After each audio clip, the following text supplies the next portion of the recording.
भाई और बहनों, आप सबों को मेरी ओर से प्यार भरा नमस्कार। पिछले बार मैं आप सबों को बताया था कि कोरोना वायरस क्या है और इससे छोटे से बचने के उपाय। परंतु आज हम बात करेंगे कोरोना वायरस से कैसे बचना है। इससे बचने का बहुत ही सहज तरीका है और ये जो वायरस है ये बहुत ही जहरीला तथा विषाणु है जो दिखाई तो नहीं देता है, परंतु इसका जो दुष्प्रभाव है अत्यंत बुरा है और जानलेवा है। क्योंकि ये जो वायरस है ये आदमी से आदमी को फैलता है, जानवर को संपर्क में ये या और अन्य किसी के संपर्क में आने से नहीं फैलता। परंतु यदि किसी को कोरोना वायरस जैसा बीमारी है और वो व्यक्ति अगर दूसरे के संपर्क में, स्वस्थ व्यक्ति के संपर्क में आता है तो उसे भी वायरस आ जाते हैं और वो भी कोरोना वायरस पीड़ित हो जाता है। इसीलिए हमें अपनी ओर से पूर्णतः सतर्क रहना होगा, क्योंकि यदि हम सतर्क रहेंगे तो ही कोरोना वायरस जैसे महामारी से अपने देश को तथा अपने परिवार को बचा पाएंगे। कोरोना वायरस से बचने के ज़्यादा तो नहीं, परंतु कुछ उपाय मैं बता रहा हूँ जो कि बहुत ज़रूरी है। यदि आप बाहर जाते हैं किसी ज़रूरी काम से, यानी कि आपको बाहर जब जाना है तो बहुत ज़्यादा ज़रूरत हो तो ही जाना है, या छोटा मोटा सैर सपाटा या घूमने के लिए घर से बाहर कदापि ना निकलें।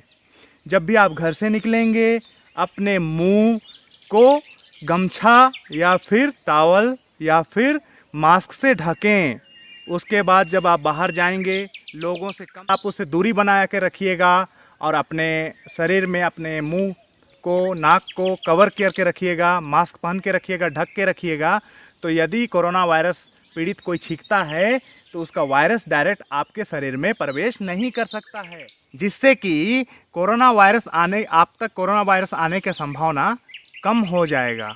और जब भी आप बाज़ार से आएंगे तो अपने पहने हुए कपड़ों को सीधे बाहर में ही रखें और अपने पानी में उसे डुबो दें, उसे धोने के लिए रख दें। यदि ये नहीं कर सकते हैं तो आप उसे धूप में सुखा दें और स्नान हो करके साफ़ सुथरा कपड़ा पहन के फिर घर में प्रवेश करें तो आप सबों के लिए बेहतर होगा। क्योंकि हम नहीं जानते ये जीवाणु हमारे शरीर में हैं, हमारे बाल में हैं या फिर हमारे कपड़ों से होकर हमारे घर तक आएंगे, ये कहना मुश्किल है। इसीलिए इससे बचना तरीका अच्छा है, कारगर है। दूसरा, जब भी आप दिन में पानी पेय का जो सेवन करते हैं, गर्म पानी पीजिए, जितना हो सके उतना गर्म पानी पीजिए, तथा चाय, कॉफ़ी और अन्य भी गर्म पेय का आप सेवन कीजिए। तीसरा है कि आप हमेशा अपने कुछ समय के अंतराल में आप हमेशा अपने हाथों को साबुन और सैनिटाइज़र से धोते रहें। क्योंकि हमें नहीं पता कि अगर यदि आपको कोई पैसा देता है, हो सकता है उस पैसे में कोरोना वायरस जैसा जीवाणु चिपका हो, या फिर आप कहीं से कोई चिप्स का पैकेट खरीद के लाते हैं, हो सकता है उस चिप्स का पैकेट में कोरोना वायरस छिपा हो, या फिर सब्जियों में, फिर कहीं भी हो सकता है। इसीलिए कोई भी चीज़ को छूने के बाद आपको साबुन व सैनिटाइज़र से अपने हाथों को धोना ज़रूरी है। क्योंकि ऐसा कीजिएगा तो आपके जो हाथ में जैसे वायरस विषाणु रहेंगे, आप साबुन के प्रभाव से वो निष्क्रिय हो जाएंगे, वो मर जाएंगे, जिससे कि आप अपना जो खाना बनाएंगे या फिर किसी चीज़ को अपने मुंह में लीजिए, खाइएगा तो, या अपने बच्चों को पकड़िएगा तो उस तक वो जीवाणु नहीं पहुंच पाएगा। इस तरह से कोरोना वायरस दूसरे नियम में ही ख़त्म हो जाएगा। तीसरा, जो जैसे हम लोगों दूसरा नंबर जो था कि हम लोगों ने जब बात किया था कि गर्म पेय का सेवन करें। गर्म पेय का सेवन करने से ये होता है, मान लीजिए किसी तरह से वायरस हमारे गले में पहुंच जाता है, हमारे नाक के द्वारा, सांस के द्वारा, तो वायरस कम से कम, जैसे हमारे डॉक्टर और वैज्ञानिक कहते हैं कि 4 दिनों तक हमारे गले में वायरस अपना अड्डा जमा के रखता है, अपना डेरा जमाए बैठता है और अपना म्यूकस को बढ़ाने लगता है। तो वो चीज़ ख़त्म हो जाएगा ना, क्योंकि अब गर्म पानी पीजिएगा तो गर्म ही होता है और डायरेक्ट वो आपके पेट में चला जाएगा। पेट में चला जाने से जो हमारे अंदर में जो पाचक रस बनता है उसका एसिड बहुत ही खतरनाक होता है, वो वायरस को ऑटोमेटिक ख़त्म कर देगा। और इसी तरह से कोरोना वायरस से बचने के जो उपाय हैं ये बहुत ही अच्छे उपाय हैं, इसको आप फॉलो करें और सरकार द्वारा जो गाइडलाइन बताए गए हैं इस गाइडलाइन को भी फॉलो कीजिए। तो कोरोना वायरस से बचने का बहुत ही अच्छा उपाय है। हम सबको इसको मिलकर ध्यान देना चाहिए और हम सबको इस पर अमल करना चाहिए, जिससे कि हम तो मुक्त होंगे, साथ में हमारा पूरा भारत देश को भी मुक्त करेंगे। जब हम लोग कोरोना वायरस से मुक्त हो जाएंगे तो फिर हम लोग की जो आम जिंदगी है, रोज़मर्रा की ज़िंदगी है, वो शुरू हो जाएगा। फिर हम लोग खुशहाल से अपना जीवन व्यतीत करेंगे। क्योंकि अभी इस महामारी को ख़त्म करने के लिए ये लॉकडाउन जैसे सरकार का कदम है, ये बहुत अनिवार्य है और इसके बिना इसको ख़त्म करना नामुमकिन है। इसलिए आप इनका विरोध ना करें।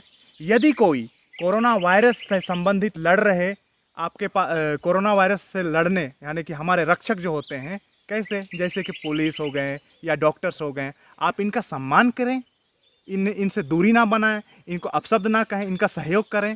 क्योंकि ये हम सबों को बचाने के लिए, अपने जानों को हथेली पर रख के हम सबों को सेवा करने के लिए, हम सभी को सुरक्षित रखने के लिए अपना घर परिवार छोड़कर दिन रात एक कर दिए हैं। और इन सब जैसे चीज़ों को हम लोग अगर नहीं मानेंगे तो दूसरा कौन मानेगा? ये तो हम लोगों को ही समझना पड़ेगा ना। अगर हम ही नहीं माने तो दूसरा को समझाने तो कौन आ रहा है?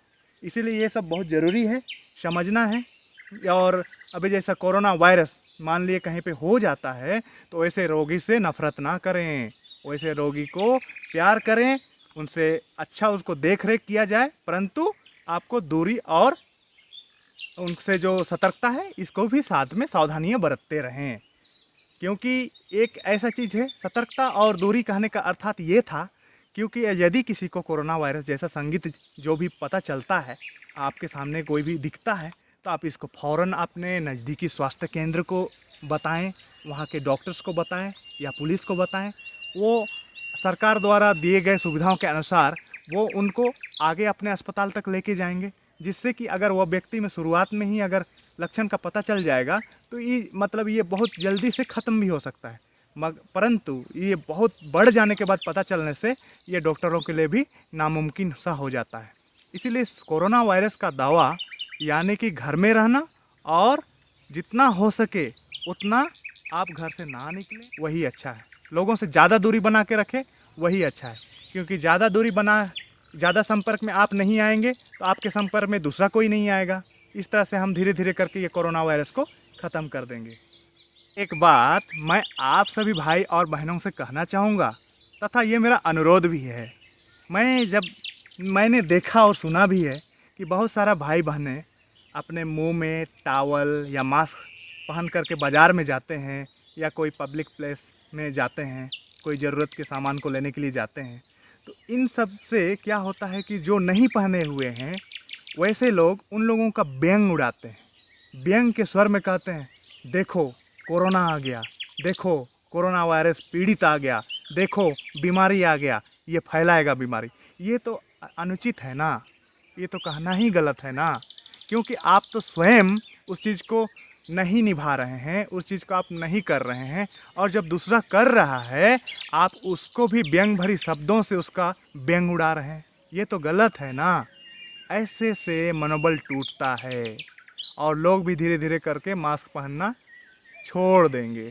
क्योंकि ये देखिए, वो तो जागरूक हो रहा है, वो समझ रहा है और वो अपने परिवार को रक्षा करने के लिए बहुत बड़ा कदम उठाया है कि मास्क पहना है, अपने मुंह को तौलिया से ढका है।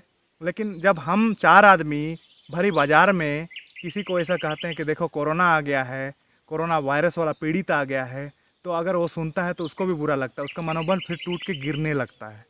तो यदि हम किसी चीज़ को करने में असमर्थ हैं, यदि कोई कर रहा है तो उसका व्यंग ना उड़ाएं। ये मेरी ओर से आप सबों से अनुरोध है कि आप किसी का व्यंग ना उड़ाएं। ऐसा करने से मनोबल टूटता है, गिरता है और बिखर जाता है, और ऐसे में हम जंग हार जाएंगे। हम सभी को, आप सभी प्यारे भाई बहनों का सहयोग चाहिए, और सरकार द्वारा जितने भी बताए गए निर्देश हैं उन निर्देशों का आप पालन करें। और पुलिस, डॉक्टर, सरकार से जितने भी हम लोगों को निर्देश तथा सेवाएं मिल रहा है, उन सेवाओं सबको आप सेवा उठाइए, अपने लोगों का सहायता कीजिए। अपने बगल में अगर कोई भूखा है तो उसे खाना खिलाइए, पुण्य का काम कीजिए, और ये लॉकडाउन में सरकार का सहायता दीजिए। क्योंकि ऐसा करेंगे तभी हम इस देश से, इस दुनिया से कोरोना वायरस का नामो निशान मिटा देंगे। चलिए दोस्तों, चलिए मेरे प्यारे छोटे और भाई बहनों, हम सब फिर एक और नए संदेश के साथ इसी चैनल में फिर से आप सबों के सामने मैं प्रस्तुत होऊंगा। चलिए, मेरा आप सबों से विदा लेने का समय आ गया है। मैं चलता हूँ। आप सभियों को मेरा जोहार। आप सभी पूरा फैमिली के साथ, पूरा परिवार के साथ खुश रहें, आनंद रहें और खुशी से जीवन को व्यतीत करें तथा कोरोना वायरस से ज़िंदगी की लड़ाई में, कोरोना वायरस को हराने में हमारे सहयोग करें तथा सरकार द्वारा बताए गए गाइडलाइन को आप ज़रूर फॉलो करें और डॉक्टर तथा पुलिसों का सम्मान करें। जय हिंद, जय भारत, जय झारखंड।